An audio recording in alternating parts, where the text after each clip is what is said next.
सो जो हमारा first topic है वो है interaction design, week 1 chapter 1 from book. ठीक है, इसमें जो हमारा टॉपिक है वो है interaction design. So interaction design का मतलब ये है कि ऐसा डिज़ाइन जो कि बहुत ज़्यादा इंटरेक्टिव हो, ठीक है, यूज़र के पर्सपेक्टिव से।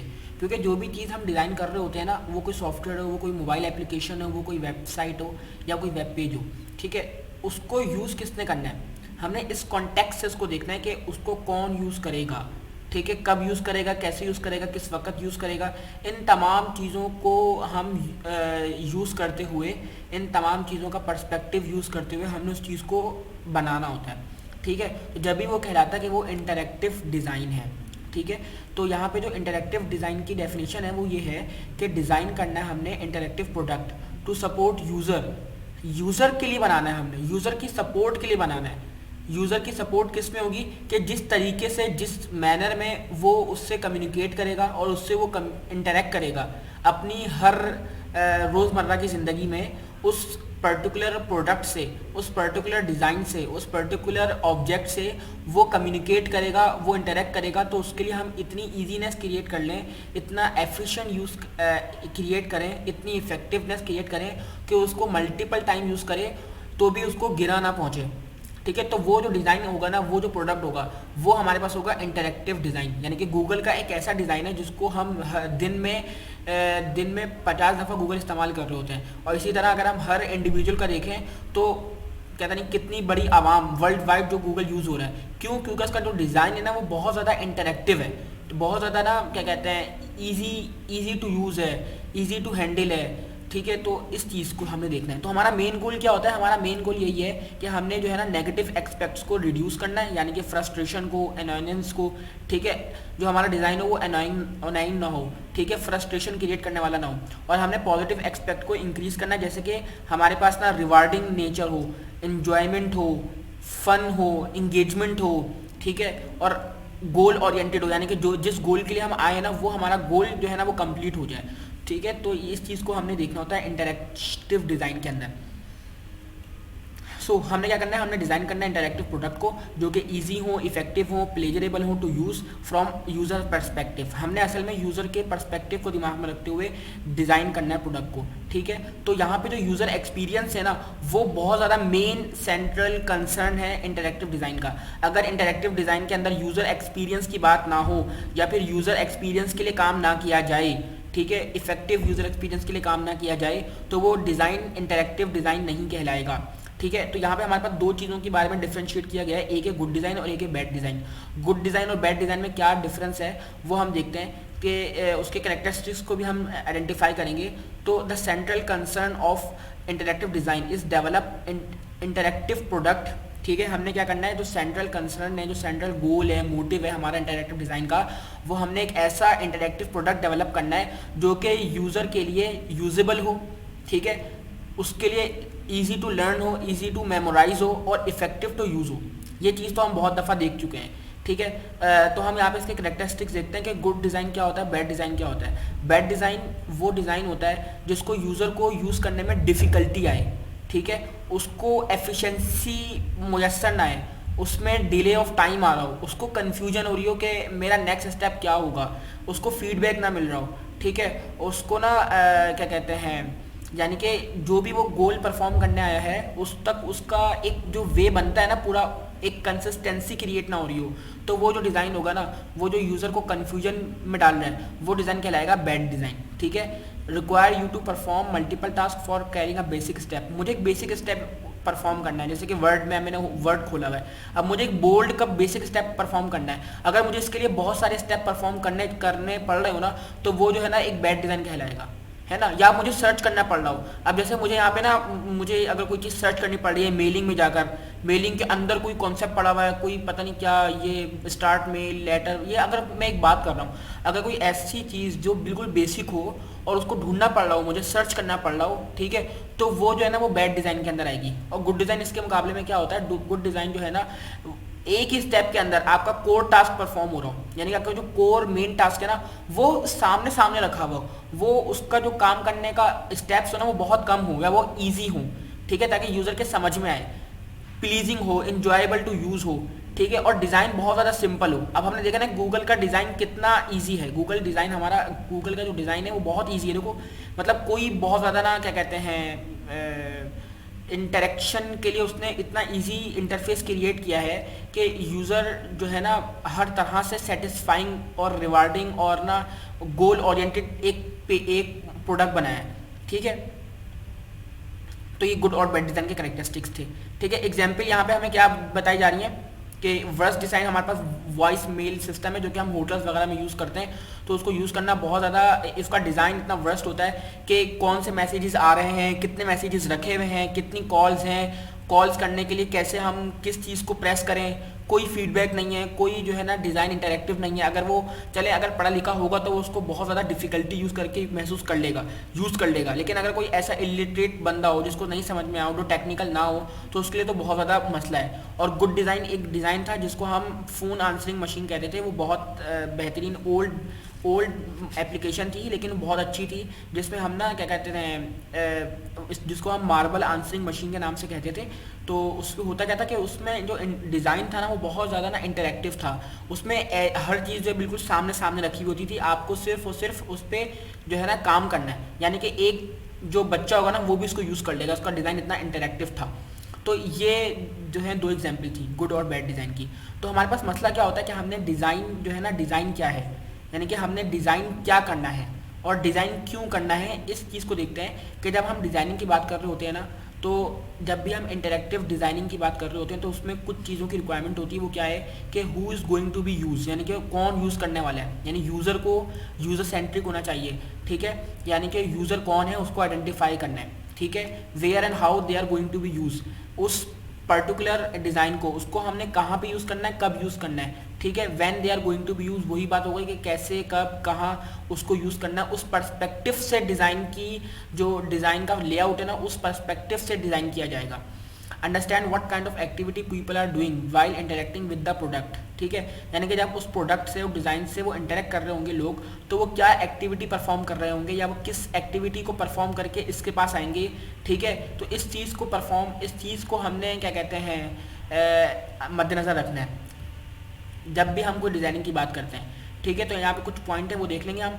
यूज़र एक्सपीरियंस एक इंटरेक्टिव डिज़ाइन के लिए बहुत ज़रूरी है। यूज़र एक्सपीरियंस जो है वो सेंट्रल मेन गोल है इंटरेक्टिव डिज़ाइन के लिए। यूज़र एक्सपीरियंस होता क्या है? यूज़र एक्सपीरियंस ये होता है कि हमारे पास जो हमारा प्रोडक्ट है या जो हमारा डिज़ाइन है वो किस तरह बिहेव करेगा जब यूज़र उसको यूज़ करेगा रियल वर्ल्ड के अंदर। यानी कि जब वो सपोज़ करो कोई चीज़ आपकी प्रोडक्शन एनवायरनमेंट से निकल के रियल वर्ल्ड में आ गई है, ठीक है, अब उसको लोग यूज़ कर रहे हैं, तो अब वो कैसे बिहेव कर रही है, कितनी ज़्यादा वो यूजिबिलिटी प्रोवाइड कर रही है, वो कितनी ज़्यादा इफेक्टिवनेस प्रोवाइड कर रही है, कितना ज़्यादा सेफ है उसको यूज़ करना, कितना ज़्यादा उससे गोल अचीव हो रहा है, कितनी ज़्यादा यूज़र को मेमोराइज करना पड़ रहा है, कितना ज़्यादा यूज़र को लर्न करना पड़ रहा है उससे, है ना। यानी कि उसको सीखने के लिए अगर बहुत कुछ लर्न करना पड़ रहा है, बहुत ज़्यादा यूट्यूब की वीडियो देखनी पड़ रही है, किसी से हेल्प लेनी पड़ रही है, तो वो जो डिज़ाइन होगा ना वो यूज़र एक्सपीरियंस के लिहाज से अच्छा नहीं होगा।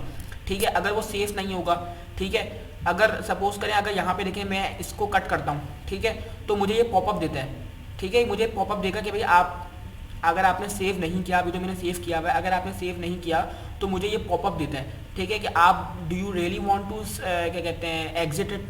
तो ये एक सेफ्टी के लिहाज से कि अगर खुदा न खास्ता मुझसे गलती से कोई ऐसा इवेंट हो जाता है जो कि मेरे लिए अप्रोप्रिएट ना हो, तो जो एप्लीकेशन है ना वो मुझे फीडबैक दे रही हो, ठीक है, मुझे fun, satisfying, rewarding nature provide हो रही हो, ठीक है, मेरी फंक्शनैलिटी कंप्लीट हो। असल में क्या चीज़ होती है कि आपका जो मेन गोल है ना, फंक्शनल चीज़ है ना, वो कंप्लीट हो, फंक्शनल रिक्वायरमेंट कंप्लीट हो आपकी, ठीक है। तो अब जब फंक्शनल रिक्वायरमेंट कंप्लीट हो जाती है तो हम आते हैं कंटेंट के ऊपर, लुक एंड फील के ऊपर, ठीक है, फन, हेल्थ, आइडेंटिटी के ऊपर कि कौन सा एज का बंदा, किस रेस का बंदा, किस एजुकेशन का बंदा या जिसके पास कितनी एजुकेशन होगी वो ये यूज़ कर सकता है। इस चीज़ का नाम जो है ना वो यूज़र एक्सपीरियंस है, ठीक है। तो अब हमारे पास दो चीज़ें रह गई हैं, एक है हमारे पास प्रोसेस ऑफ इंटरेक्शन डिज़ाइन।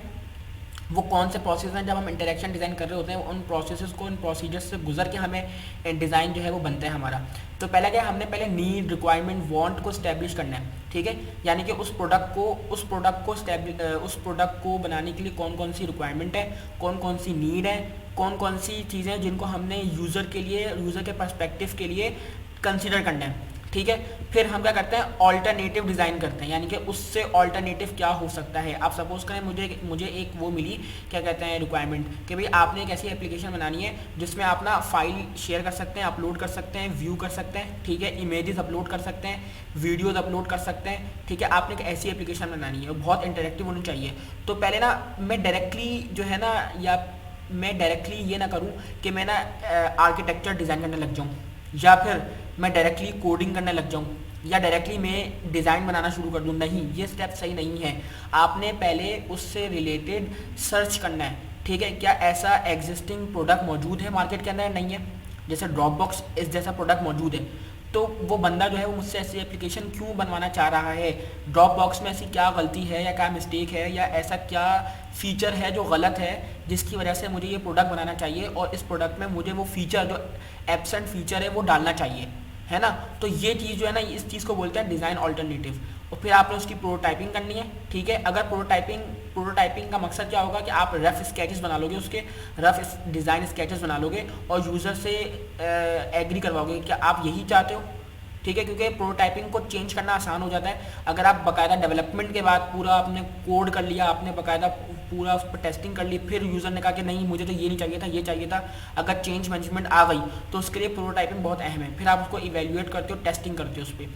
तो ये तमाम स्टेप्स होते हैं इंटरैक्टिव डिज़ाइन के लिए। फिर आते हैं हमारे पास डिज़ाइन प्रिंसिपल्स। डिज़ाइन प्रिंसिपल्स क्या है?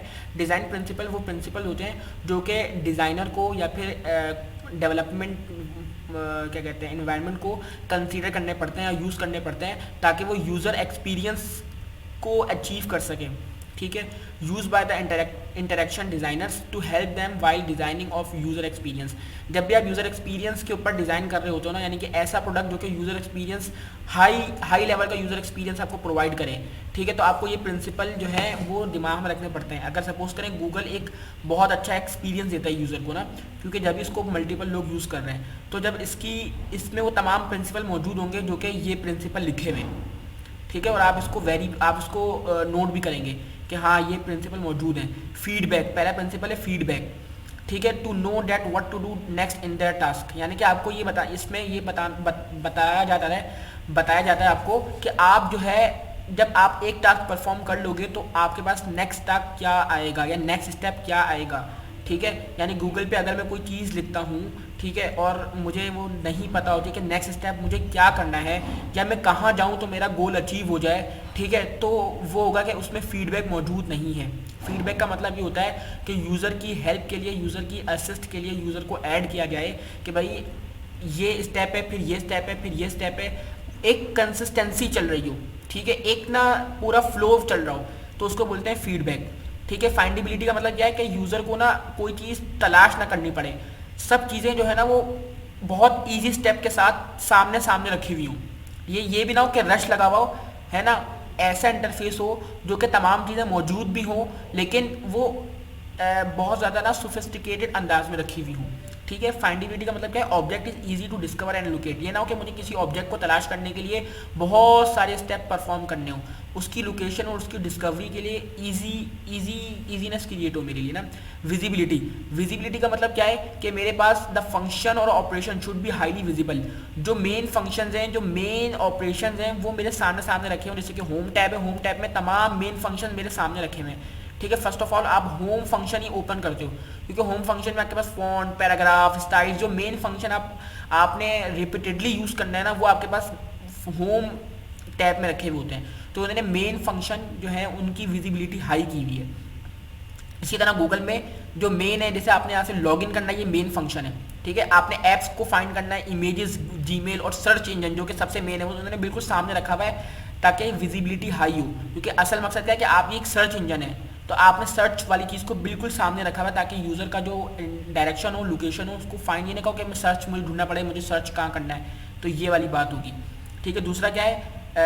कॉन्स्ट्रेंट का मतलब क्या है कि आपने यूज़र को ना ऐसी कंडीशन से बचाना है जो कि उसके लिए ना ठीक ना हो, ठीक है, या वो करे तो एक मिस्टेक क्रिएट हो जाए। आप सपोज करें, मैं यहाँ पे आपको दिखाता हूँ, मैं गया था मेलिंग पे, तो देखें यहाँ पे कुछ ऑप्शन जो है ना वो हाईलाइट नहीं है, ये हाईलाइट नहीं है, इन पे मैं काम नहीं कर सकता। हाँ, ये हाईलाइट होंगे जब इनमें से कोई चीज़ में सेलेक्ट करता हूँ या किसी अप्रोप्रिएट वक्त पे जब इनकी रिक्वायरमेंट होगी तो ये हाईलाइट हो जाएंगे। अब सपोज करें मैं यहाँ पे खड़ा हूँ, मैंने इसको सेलेक्ट किया, ठीक है, मैंने इसको सेलेक्ट किया और यहाँ पे ना मैं एक टेबल क्रिएट करना चाहता हूँ। अब देखें ये इसकी कॉन्स्टेंट्स हैं, तो इसने देखें यहाँ पे मैं इस तरह टेबल क्रिएट नहीं कर सकता, ठीक है, तो इसने इस ऑप्शन को क्या कर दिया, लॉक कर दिया, इस ऑप्शन को लॉक कर दिया। तो ये एक कॉन्स्टेंट है, ठीक है, और ये ऑप्शंस मैं यूज कर सकता हूं, तो इसने इन ऑप्शंस को क्या करा, हाईलाइट कर दिया, यानी कि ये विजिबल है, ठीक है, तो जो मैं यूज नहीं कर सकता था उसको उसने लॉक कर दिया। तो कॉन्स्टेंट का मतलब ये होता है prevent user to selected incorrect option, यानी कि आप यूजर को प्रिवेंट करोगे कि वो ऐसे ऑप्शंस को, इनकरेक्ट ऑप्शंस को सेलेक्ट ना करे, ताकि जो मिस्टेक का चांस है वो कम से कम हो, ठीक है। अब आपने इंटरफेस में ऐसी चीज़ों को, कॉन्स्टेंट्स को आपने हैंडल करना होगा। और कंसिस्टेंसी का मतलब क्या होता है कि आप कोई कंसिस्टेंसी से चल रहे हो, यानी कि आपके पास ऐसे ऑप्शन जो सिमिलर हो, ठीक है, and use similar elements to achieve a similar task, ऐसा टास्क जो कि सिमिलर हो, है ना, एक ही कंसिस्टेंसी से चल रहा हो, तो उसके लिए जो आगे के स्टेप्स हों वो भी सिमिलर ही परफॉर्म किए जा रहे हों। यहाँ पे हमारा चैप्टर नंबर 1 कंप्लीट हो जाता है, ठीक है। इसमें हमने क्या पढ़ा, इसमें हमने इंटरेक्शन डिज़ाइन को देखा, इंटरेक्शन डिज़ाइन क्या होता है, उसमें गुड और बैड डिज़ाइन क्या होता है, ठीक है, हमने डिज़ाइन क्या करना है, कैसे करना है, किसको दिमाग में रखते हुए करना है, और यूज़र एक्सपीरियंस जो है वो मेन सेंट्रल गोल है, यूज़र एक्सपीरियंस जो है इंटरेक्शन डिज़ाइन का, ठीक है। हमारे पास क्या प्रोसीजर है, क्या प्रोसेस है जब हम एक डिज़ाइन करना चाह रहे हैं, और डिज़ाइन प्रिंसिपल्स।